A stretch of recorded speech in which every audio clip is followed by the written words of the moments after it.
50 আলফ সানা। রব্বুল আলামিন বলে, বান্দা ওই দিনের জন্য প্রস্তুতি নাও যেই হাসরের দিন একদিন হবে 50,000 বছর। কয় হাজার বছর? ফাকাইফা তাত্তাকুনা ইন কাফারতুম ইয়াওমান ইয়াজালুল বিলদানা শিবা। আল্লাহ বলে, বান্দা ওই হাসরের দিন বান্দা তোমরা যারা গুনাহ এবং নাফরমানি করছো সেদিন বান্দা কেমনে বাঁচবা? সেই হাসরের দিন কেমনে বাঁচবা বান্দা? যেই দিনের একদিনের দুঃখ কষ্ট আর পেরেশানিতে কোলের বাচ্চাটাও বুড়া হয়ে যাবে, বুড়া হয়ে যাবে। আল্লাহর নবী বলেছেন, ইয়াউমান ইয়াজালুল বিলদানা শিবা, একদিনেই কোলের বাচ্চা বুড়া হয়ে যাবে। হাই যুবক ভাই, মুসলমানের সন্তান, কে তোরে আল্লাহ বুলায় দিল? মাত্র 14 বছর বয়স, 16 বছর বয়স, আব্বা এক ওয়াক্ত নামাজ পড়ো না, এত কম বয়সে মালিক কেমনে ভুলে গেলা? তোর তো বাপ ছিল, মা ছিল, তোর দাদা মুসলমান, দাদি মুসলমান, নানা মুসলমান, নানি মুসলমান, তোর মা মুসলমান, তোর বাপ মুসলমান, তোর ঘরে আল্লাহর কোরআন আছে, তোর মহল্লার মসজিদে প্রতি ওয়াক্ত নামাজের আযান হয়, তোদের এলাকায় নুরানি মাদ্রাসা আছে, হাফিজি মাদ্রাসা আছে, প্রতিদিন তোদের মহল্লার সামনে দিয়ে বাচ্চারা আল্লাহর কোরআন পড়তে পড়তে ঘরে যায়, ঘর থেকে মাদ্রাসায় আসে। চারিদিকে এত আয়োজন থাকার পরেও দোস্ত, বন্ধু আমার, মুসলমানের নওজোয়ান 16 বছরে এত নারী দেখে ফেললা, এত কম বয়সে সারা রাত উলঙ্গ ছবি দেখো, এত কম বয়সে চুলগুলো বেঈমান মুশরিকের মতো বানায় ফেলছো, এত অল্প বয়সে আল্লাহ চিনো না, রাসূল চিনো না। এমন গুনাহ যদি 40 বছর চলে, তোমার বয়স যখন হবে 50, তখন তোমার চরিত্রটা কেমন হবে?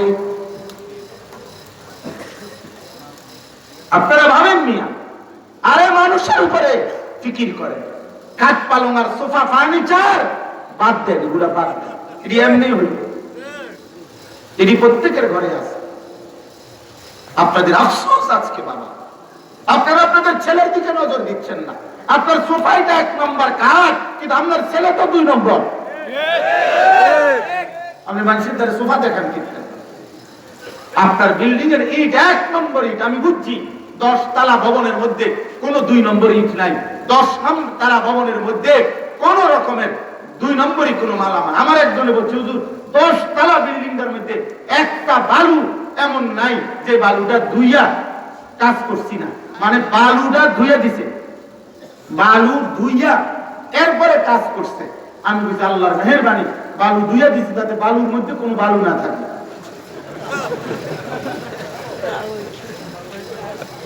বিল্ডিং এত মজবুত, 7 ঢালাইয়ের দিন দাঁড়াইয়া ছিল, হ্যাঁ 3টা সুরকি, 1টা সিমেন্ট, 1টা বালু, যেন 100টা কম না হয়, তাহলে বিল্ডিং এর ছাদ দুর্বল হবে। আহা মুসলমান, বিল্ডিং এর ছাদের জন্য এতটা নজরদারি। তোমার ছেলেটা যে 365 দিনে একদিনও ফজরের নামাজ পড়ে না, আপনার মেয়েটা যে সারা রাত আরেকটা ছেলের সাথে মোবাইলে অসভ্য নষ্টামি করে, আপনি জানেন না?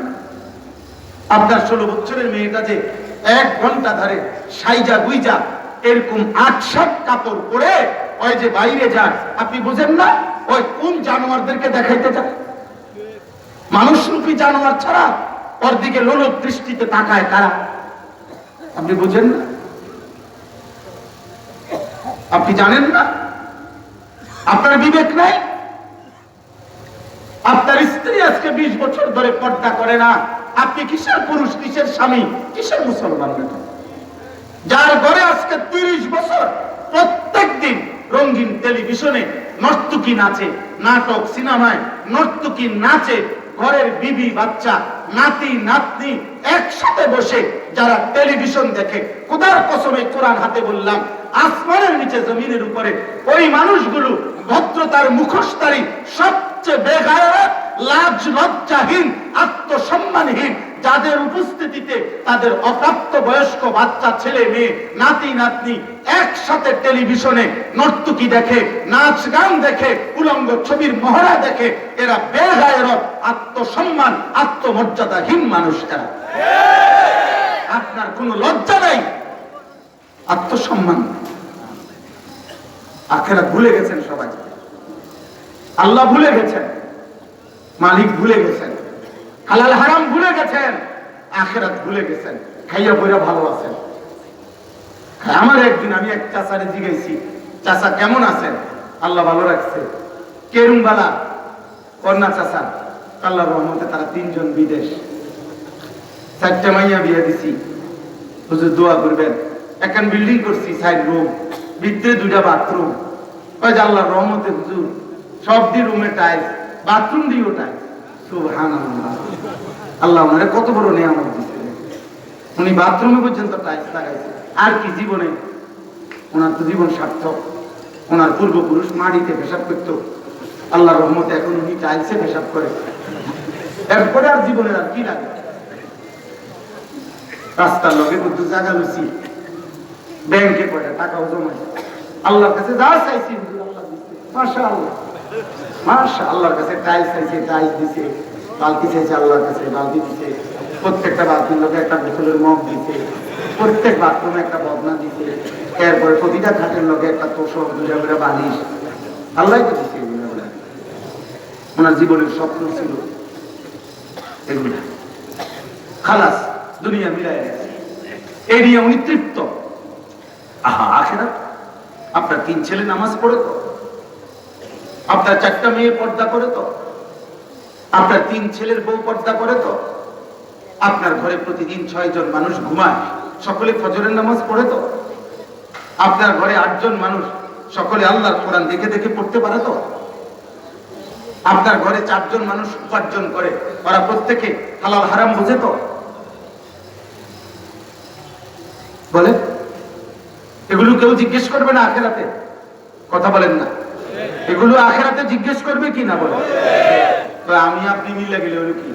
হুজুর আর আমরা পাবলিক, ইমাম সাহেব আর মুসল্লি, আমরা যদি কই না আমরা দুজন মিলে গেছি, আমরা অসুবিধা নাই, আমিও বুঝছি আপনার বিষয়টা, আপনিও বুঝছেন আমার বিষয়টা, আল্লাহ বলবো আচ্ছা ঠিক আছে, ইমাম মুসল্লি যে তুমি লাগেছে আর অসুবিধা নেই। দুজনের টাঙ্গায় ফিরতে রাখবেন, দুজনে কি এরে করে ইমাম মুসল্লি মিলে গেলে হইতো না, বক্তা শ্রোতা মিলে গেলে হবে না। আখিরাত মালিকের সামনে হিসাব দিতে হবে।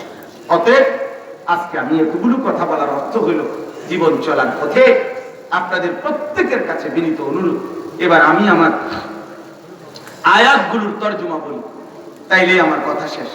আমার মূল বক্তব্য এই কথা। আমি একটা ছেলেকে এই কথাটা বলতে চাচ্ছি, দোস্ত তোমরা ভুল করছো। এই নারী ছবি, মোবাইলের অশ্লীল দৃশ্য, খোদার কসম তোমাদের একদিন ফকির বানাই, ফকির বানাই।